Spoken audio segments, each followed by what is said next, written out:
ನಮಸ್ತೆ ವೀಕ್ಷಕರೇ, ವಿರಾಟ್ ನ್ಯೂಸ್ ಚಾನಲ್ಗೆ ನಿಮ್ಮೆಲ್ಲರಿಗೂ ಸ್ವಾಗತ. ರಾಜ್ಯ ಬಿಜೆಪಿ ಅಧ್ಯಕ್ಷರ ಗಾದಿಗೆ ಒಂದು ಚರ್ಚೆ ಮತ್ತೆ ಜೋರಾಗಿ ಚುರುಕುಗೊಂಡಿದೆ ಅಂತಲೇ ಹೇಳಲಾಗ್ತಾ ಇದೆ. ಆದರೆ BY ವಿಜೇಂದ್ರ ಅವರ ಬದಲಾವಣೆ ಇಲ್ಲ ಅಂತಂದು ಸಹ ಒಂದು ಬಲ್ಲ ಮೂಲಗಳಿಂದ ಒಂದು ಮಾಹಿತಿ ಸಿಗ್ತಾ ಇದೆ. ಹಾಗಾದರೆ ಯಾವ ಮಾಹಿತಿ ಇದು ಅಂತ ನೋಡ್ಕೊಂಬರೋಣ ವೀಕ್ಷಕರೇ. ಅದಕ್ಕೂ ಮುಂಚೆ ನಮ್ಮ ಚಾನಲ್ನ ನೀವು ಸಬ್ಸ್ಕ್ರೈಬ್ ಮಾಡಿಲ್ಲ ಅಂದರೆ ದಯವಿಟ್ಟು ಸಬ್ಸ್ಕ್ರೈಬ್ ಮಾಡ್ಕೊಳ್ಳಿ ಮತ್ತು ಬೆಲ್ ಬಟನ್ ಮೇಲೆ ಕ್ಲಿಕ್ ಮಾಡಿ. ಹೌದು ವೀಕ್ಷಕರೇ, ಬಿಹಾರ ವಿಧಾನಸಭಾ ಚುನಾವಣೆ ಫಲಿತಾಂಶ ಹೊರಬಿದ್ದ ಬೆನ್ನಲ್ಲೇ ಕರ್ನಾಟಕ ಬಿಜೆಪಿ ರಾಜ್ಯಾಧ್ಯಕ್ಷರ BY ವಿಜೇಂದ್ರ ಅವರು ಮುಂದುವರಿಯಬೇಕೇ ಅಥವಾ ಬೇಡವೇ ಎಂಬ ಪರ ವಿರೋಧದ ಚರ್ಚೆಗೆ ಮತ್ತೆ ಚಾಲನೆ ಸಿಗುವ ನಿರೀಕ್ಷೆ ಇದೆ ಅಂತಂದು ಹೇಳಲಾಗ್ತಾ ಇದೆ. ಈ ಚುನಾವಣೆಯ ಹಿನ್ನೆಲೆಯಲ್ಲಿ ರಾಜ್ಯಾಧ್ಯಕ್ಷರ ಸ್ಥಾನದ ಚರ್ಚೆಗೆ ತಾತ್ಕಾಲಿಕವಾಗಿ ಬ್ರೇಕ್ ಬಿದ್ದಿದ್ದನ್ನು ಸಹ ನಾವೆಲ್ಲರೂ ಸಹ ನೋಡಿದ್ವಿ. ಇನ್ನು ವಿಜೇಂದ್ರ ಅವರನ್ನು ಸಹ ಮುಂದುವರಿಸುವ ಬಗ್ಗೆ ಅಪಸ್ವರ ಎತ್ತಿದ್ದ ಪಕ್ಷದ ಕೆಲ ನಾಯಕರು ಮೌನಕ್ಕೆ ಶರಣಾಗಿದ್ದರು. ಇದೀಗ ಚುನಾವಣೆ ಮುಗಿಯುತ್ತಿದ್ದಂತೆ ವಿಜೇಂದ್ರ ವಿರೋಧಿ ನಾಯಕರು ಸಹ ಮತ್ತೆ ಕ್ರಿಯಾಶೀಲರಾಗುವ ಸಾಧ್ಯತೆ ಇದೆ ಅಂತಲೂ ಸಹ ಹೇಳಲಾಗ್ತಾ ಇದೆ. ಇನ್ನು ಕರ್ನಾಟಕ ಸೇರಿ ತೀರಾ ಕಗ್ಗಂಟಾದ 2-3 ರಾಜ್ಯಗಳ ಅಧ್ಯಕ್ಷರ ನೇಮಕಾತಿ ಪ್ರಕ್ರಿಯೆಯನ್ನು ಸಹ ಬಿಜೆಪಿ ವರಿಷ್ಠರು ಮುಂದೂಡಿದ್ದರು.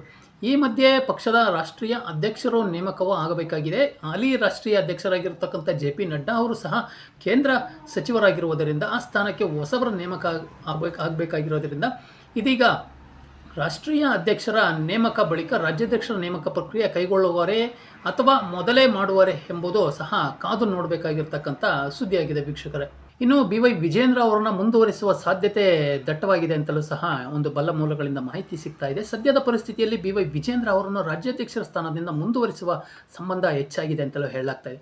ಈಗಾಗಲೇ ವಿಜೇಂದ್ರ ಅವರು ಸಹ ರಾಜ್ಯಾಧ್ಯಕ್ಷರಾಗಿ 2 ವರ್ಷಗಳನ್ನೇ ಸಹ ಕಳೆದಿದ್ದಾರೆ. ಈಗ ಹೊಸದಾಗಿ ಚುನಾವಣೆ ಪ್ರಕ್ರಿಯೆ ನಡೆಸಿ ಮುಂದಿನ 3 ವರ್ಷಗಳಿಗೆ ಅಧ್ಯಕ್ಷರನ್ನಾಗಿ ನೇಮಿಸಲಾಗುತ್ತದೆ ಅಥವಾ ಇನ್ನು 1 ವರ್ಷ ಇದೇ ರೀತಿ ಮುಂದುವರಿಸಲಾಗುತ್ತದೆ ಎಂಬುದು ಸಹ ಕುತೂಹಲಕ್ಕೆ ಕಾರಣವಾಗಿದೆ.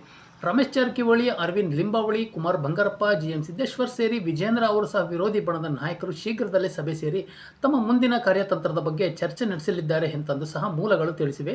ಹಿಂದೆಯೂ ಇದೇ ವಿಷಯ ಮುಂದಿಟ್ಟುಕೊಂಡು ಹಲವು ಬಾರಿ ಸಹ ದೆಹಲಿಗೆ ತೆರಳಿದ್ದ ಈ ನಾಯಕರಿಗೆ ವರಿಷ್ಠರು ಬಿಹಾರ ಚುನಾವಣೆ ಮುಗಿದ ಬಳಿಕ ಚರ್ಚೆ ನಡೆಸೋಣ ಎಂಬ ಮಾತನ್ನು ಸಹ ಹೇಳಿದರು.